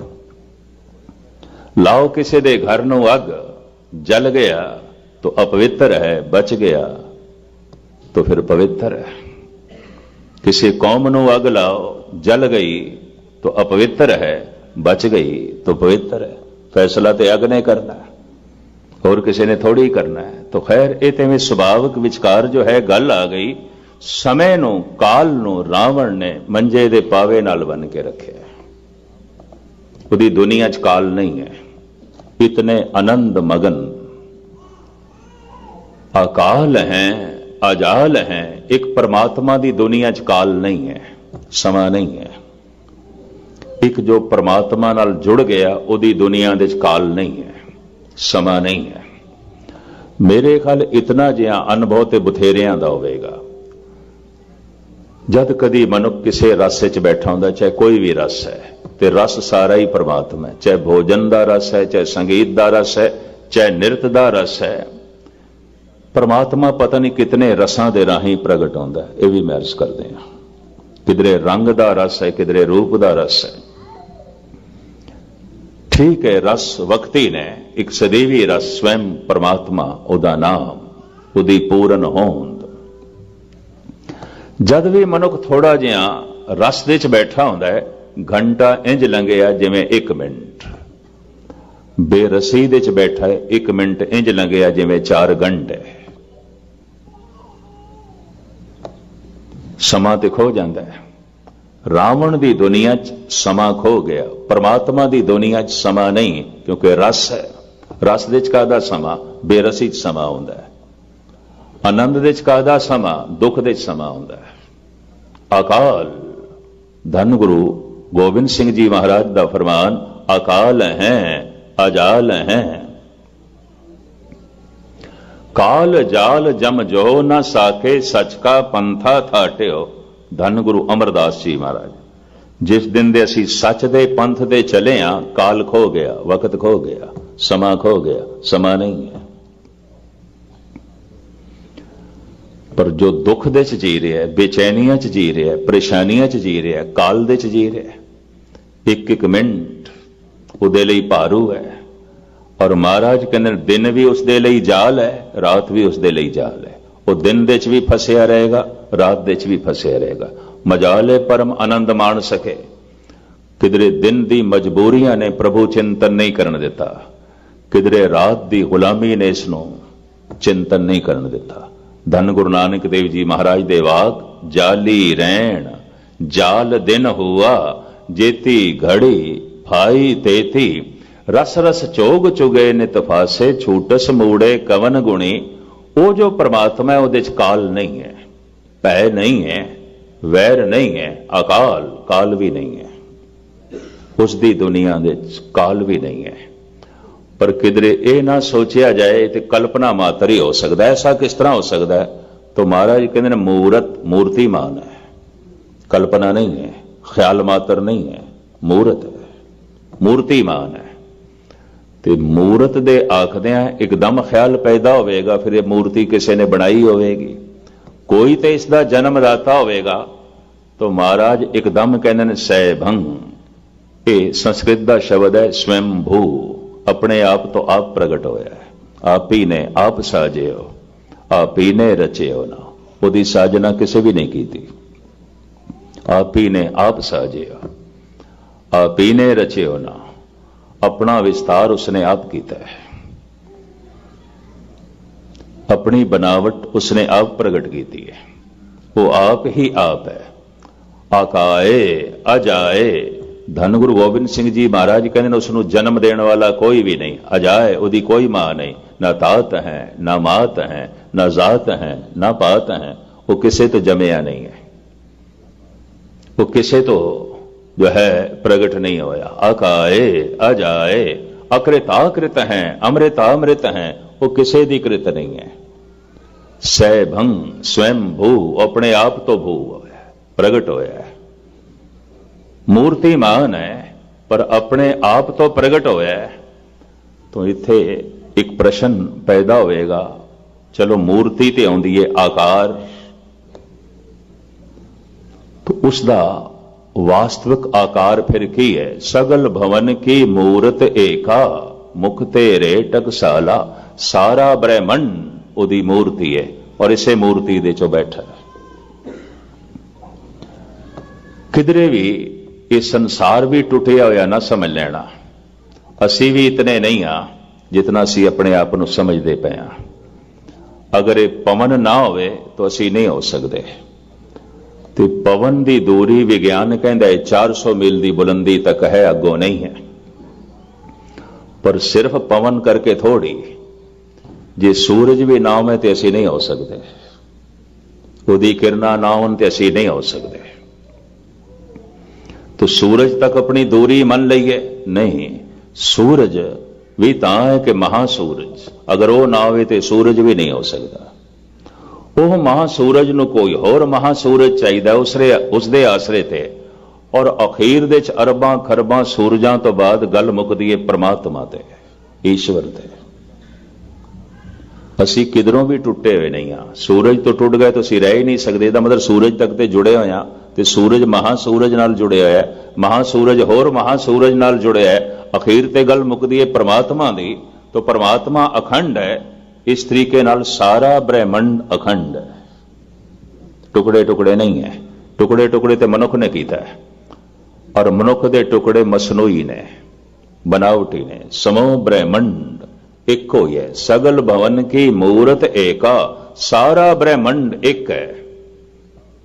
और हे प्रभु ये तेरी मूरत है, और यदि सिरजना तो आप की है। सैभंग स्वयं भू, अपने आप तो तू आप ही भू होया है, आप ही प्रगट होया है, तेनों बनाने वाला जो है कोई नहीं। इत्थे तक विचार अगां सतगुरुदेव जी महाराज कहते ने, वो गुरु है वो प्रसाद है। ये विचार मैं कल रात के समय आप जी के सामने रखने की कोशिश करांगा। एक मूल मंत्र आरंभ किया सी, एक एक अखर काफी वजाहत चाहता है, पर तुच्छ बुद्धि अनुसार जितना समा सी ते जितना विस्तार करने की, खुलासा करने की मेरे को समर्था सी गुरु की दी हुई, उस हिसाब नाल थोड़े सामने रखा। अकाल उहदे च वक्त नहीं है, पर किधरे कल्पना मात्र ना होवे ऐसा ख्याल पैदा हो सकता है। निर्वैर होना अच्छा है, निर्भय होना अच्छा है, आनंदित होना अच्छा है, पर कोई जरूरी है कि ये सब कुछ पैदा करने लिए परमात्मा, ये किधरे कल्पना ते नहीं। तो साहब कहते नहीं, मूर्त मूर्तिमान है, उदी होंद है। तो जे मूर्त है तो फिर किसी ने बनाई है। तो साहब कहते नहीं, सैभंग स्वयं भू, वो अपने आप तो आप भू होया है, प्रगट होया है, वो आप अपने आप तो विस्तृत होया है, उसका विस्तार किसी ने भी नहीं किया। वो ही गुरु है और वो प्रसाद है। एक एक शब्दां दे परमात्मा का एक एक रूप ते सुभाव गुरु नानक देव जी महाराज वर्णन करते हैं। बाकी जो दो शब्द रहिंदे ने, इन्हां दे विचार ਕੱਲ ਸ਼ਾਮ ਨੂੰ ਤੇ ਫਿਰ ਪਰਸੋਂ ਦੁਪਹਿਰ ਦੀ ਹਾਜ਼ਰੀ ਭਰ ਕੇ ਆਪ ਤੋਂ क्षमा ਮੰਗਾਂਗੇ, ਛੁੱਟੀਆਂ ਮੰਗਾਂਗੇ। ਸਾਰਿਆਂ ਦਾ ਹਾਰਦਿਕ ਤੌਰ ਤੇ ਧੰਨਵਾਦ। ਧੰਨ ਗੁਰੂ ਨਾਨਕ ਦੇਵ ਜੀ ਮਹਾਰਾਜ ਬਖਸ਼ਿਸ਼ ਕਰਨ। ਸਾਰਿਆਂ ਦੀ ਜ਼ਿੰਦਗੀ 'ਚ ਉਹ ਸਮਾਂ ਆਵੇ ਜਿਹਨੂੰ ਅਕਾਲ ਕਹਿੰਦੇ ਨੇ, ਸਮਾਂ ਖੋ ਗਿਆ, ਵਕਤ ਖੋ ਗਿਆ। ਇਹ ਸਰੂਰ, ਇਹ ਰਸ ਧੰਨ ਗੁਰੂ ਨਾਨਕ ਦੇਵ ਜੀ ਮਹਾਰਾਜ ਸਾਰਿਆਂ ਦੀ ਝੋਲੀ 'ਚ ਪਾਵਨ। ਸਾਰਿਆਂ ਦਾ ਹਾਰਦਿਕ ਤੌਰ ਤੇ ਧੰਨਵਾਦ। ਭੁੱਲ ਚੁੱਕ ਦੀ क्षमा। ਵਾਹਿਗੁਰੂ ਜੀ ਕਾ